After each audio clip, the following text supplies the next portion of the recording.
Imagine living your entire life in a state that cannot agree on a single thing.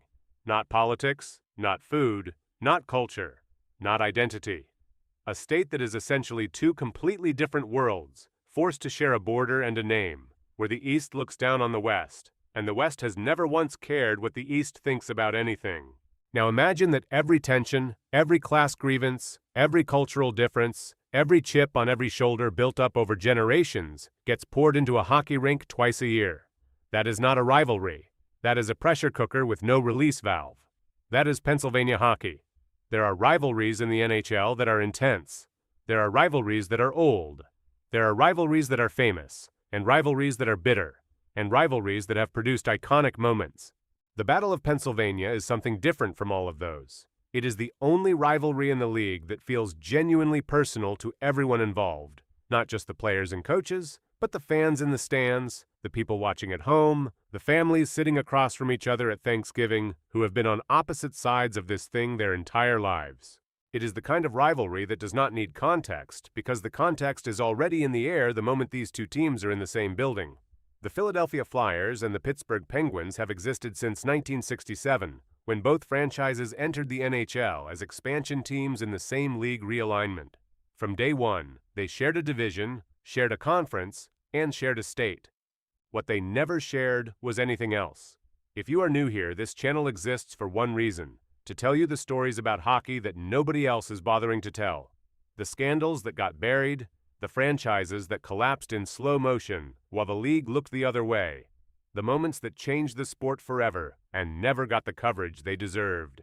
If that sounds like something you want more of, hit subscribe and turn on notifications so you never miss what we put out next. Now let's get into it. For the first 2 decades of this rivalry, calling it a rivalry at all was being generous to Pittsburgh. The Flyers did not just beat the Penguins, they humiliated them on a schedule. The Penguins went nearly 15 consecutive years without winning a single road game in Philadelphia. Read that again and let it settle. 15 years. That is not a losing record in a tough building. That is an entire generation of Pittsburgh hockey fans growing up believing that going to Philadelphia was the equivalent of a guaranteed loss, that their team simply could not function when the Flyers were the home side. The Spectrum was not just an uncomfortable place to play for Pittsburgh, it was something closer to a venue of execution. The Penguins would show up, the Flyers would do what they did, and the bus would go back to Pittsburgh with nothing to show for it. The reason for that dominance was not just talent. It was a deliberate construction of something that the NHL had never quite seen before and has never fully replicated since. In the early 1970s, the Flyers made a conscious organizational decision to build a team around violence, intimidation, and physical domination, not as a supplement to skill, as the core philosophy. The result was one of the most terrifying rosters in the history of professional sports, a collection of men whose job description included making opponents afraid to step on the ice. They became known as the Broad Street Bullies, and that name was not given to them by enemies trying to be insulting. It was given to them because it was accurate. The centerpiece of that identity was Dave Schultz, known as the Hammer, a man who approached professional hockey the way a demolition crew approaches a condemned building. In the 1974 to 1975 season, Schultz accumulated 472 penalty minutes. That number is not a typo. 472 minutes. It is a record that still stands in the NHL today, and it is the kind of record that nobody is going to break, because the modern game would never allow a player like that to function long enough to come close. But in mid-1970s Philadelphia, Schultz was not a liability. He was a weapon. He was the message the Flyers sent to every team in the league before the puck dropped. You are going to have to go through us, and going through us is going to cost you something. The Flyers won back-to-back Stanley Cups in 1974 and 1975 with that model. 2 championships built on skill, yes, but also built on fear. The rest of the league had to adapt or get beaten up, and for a long time most teams chose to get beaten up because they did not have a better option. Pittsburgh was no exception. In the fall of 1975, games between the Flyers and the Penguins featured brawls between Schultz and Pittsburgh hardman Steve Durbano that became symbols of a specific kind of violence the sport had never legislated against because nobody had imagined it would get this far. Those fights were not just ugly. They were the reason the NHL eventually had to sit down and rewrite the rules. Philadelphia versus Pittsburgh in those years was not a hockey game with fights in it. It was a fight that happened to have a hockey game around it. Before we go any further, I want to ask you something. If you have been following this story for years, and you know exactly what it felt like to watch this happen in real time, drop a comment below right now. Copy and paste this. I watched this happen, and the league never answered for it. You are not alone in feeling that way. A lot of people watched the same thing and walked away with the same questions. Your comment might be the thing that makes someone else feel like they are not crazy for caring this much. So drop it below, and let's keep going. The balance of power in this rivalry began to shift in the 1980s, and the reason for that shift had a name and a number. Mario Lemieux, wearing number 66, arrived in Pittsburgh and changed what the Penguins were and what they were capable of being. He changed everything about how opponents had to approach playing them. Before Lemieux, the Penguins were a team you could bully. After him, they were a team you had to respect, even if the Flyers were not always willing to show it. The moment that crystallized the new balance arrived in the 1989 playoffs during the Patrick Division Final. In a game that still gets talked about by anyone who saw it, Lemieux put up 5 goals and 8 total points as the Penguins beat the Flyers 10-7, 10-7, in a playoff game. The kind of scoreline that feels like it belongs in a different sport, the kind of game where the box score looks like a misprint, and you have to read it twice just to accept that it is real. Lemieux did not just beat the Flyers that night. He announced that whatever the Penguins had been before, they were not that anymore. Pittsburgh took that series in 7 games, though Flyers backup goaltender Ken Reggett delivered the kind of performance in the final games that forced the Penguins to earn every inch of it. The rivalry had found its equilibrium. Both sides now had something to fight for, and both sides had the weapons to do it. Then came 2005. Then came Sidney Crosby. Crosby arrived in Pittsburgh as the most anticipated prospect in a generation, the player everyone had watched coming, the one the league had essentially structured a draft lottery around because the stakes of who got him felt that significant. He was 18 years old and already carrying the weight of an entire franchise's future on his back. In his 5th NHL game on November 16th of 2005, Flyers defenseman Darian Hatcher hit Crosby with his stick and broke 3 of his teeth. 3 teeth gone. The Flyers and their staff accused Crosby of exaggerating the incident, of making it into something bigger than it was. Their head coach Ken Hitchcock went on record and said Crosby was faking. There is a limit to how long you can sustain the argument that someone is faking an injury when the physical evidence of that injury is sitting on the ice. And 3 missing teeth has a way of making the faking accusation sound not just wrong, but embarrassing. Hitchcock was wrong. The league knew it. Everyone watching knew it. But Philadelphia did not apologize, and Philadelphia did not back down, because that is not what Philadelphia does. What followed was years of sustained hostility that built on itself with every visit. Every time Crosby came to Philadelphia, the crowd treated it like a personal confrontation. Every time the Penguins came to town, the Flyers understood that neutralizing Crosby was not just a tactical priority, it was almost a point of civic identity. At some point during this stretch, Crosby was said to have confided to someone he trusted that he genuinely hated the Flyers fan base, that the experience of playing in that building had gotten under his skin in a way that went beyond professional competition. That statement became public.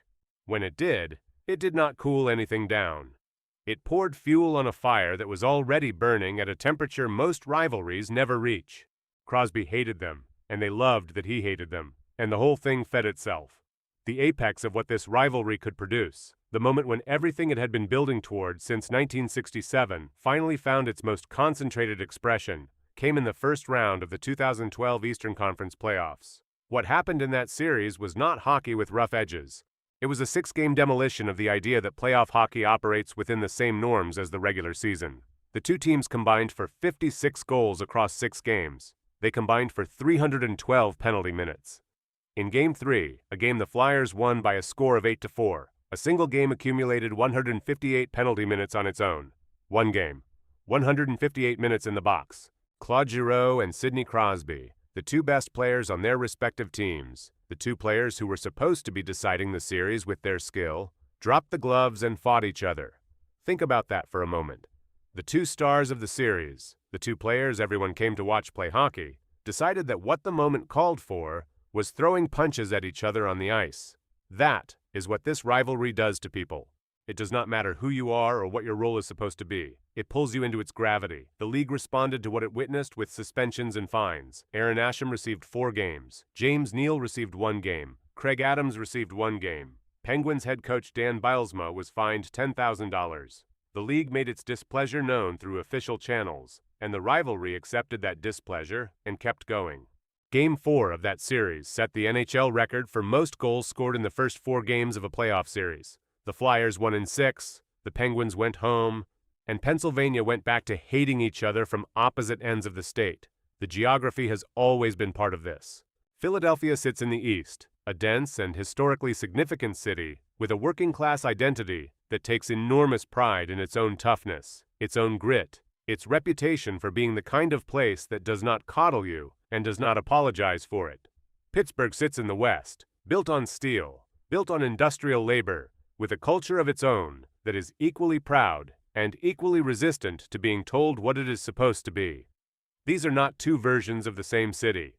They are two fundamentally different ways of existing in the world, and they happen to share a state border and a hockey rivalry that gives their cultural differences a twice-yearly arena to play out in. The Battle of Pennsylvania is not a marketing phrase that the league invented to sell tickets, though the league is certainly happy to use it. It is a phrase that describes something that was already happening before anyone decided to name it. Every time these teams meet in the playoffs, the state of Pennsylvania does not just pay attention, it divides. Friends stop speaking, family group chats go silent or explode. Bars in Philadelphia and bars in Pittsburgh put on the same game and inhabit completely different emotional realities watching it. As of 2026, the Flyers hold a historical all-time series advantage over the Penguins of 190 wins, 126 losses, and 44 ties. That is the ledger. That is the record of every confrontation between these two franchises across almost 6 decades of existence. And in 2026, they met in the playoffs again, because this rivalry does not stop producing, it does not age out, it does not become less relevant with time. It keeps finding new generations of players to carry it forward, and new generations of fans to pour their passion into it. What makes the Battle of Pennsylvania different from other rivalries in the NHL is that it has never been just about winning. Boston and Montreal is about history. Detroit and Colorado was about a specific era. Toronto and Ottawa is about geography with a side of resentment. But Philadelphia and Pittsburgh is about identity, at a level that goes deeper than the sport. Every hit, every fight, every goal, every series win or loss gets absorbed into a larger story about who these cities are and who they are not, about which version of Pennsylvania gets to feel superior for another year, about which fan base gets to walk into the new season carrying the weight of what just happened. The Broad Street Bullies built fear into the foundation of this thing. Lemieux and Crosby built greatness into it. The 2012 playoffs built pure chaos into it. And every generation since 1967 has added another layer to something that does not need any help, being complicated or intense or unforgettable. It does all of that on its own. That is the story. That is what actually happened, what it cost, and why it still matters today. If this is the kind of content you want to see more of, subscribe to Cold Hard Hockey. We are just getting started and there are stories coming that are going to make this one look like a warm-up. Hit the bell so you know the moment we drop something new. Thank you for watching and we will see you in the next one.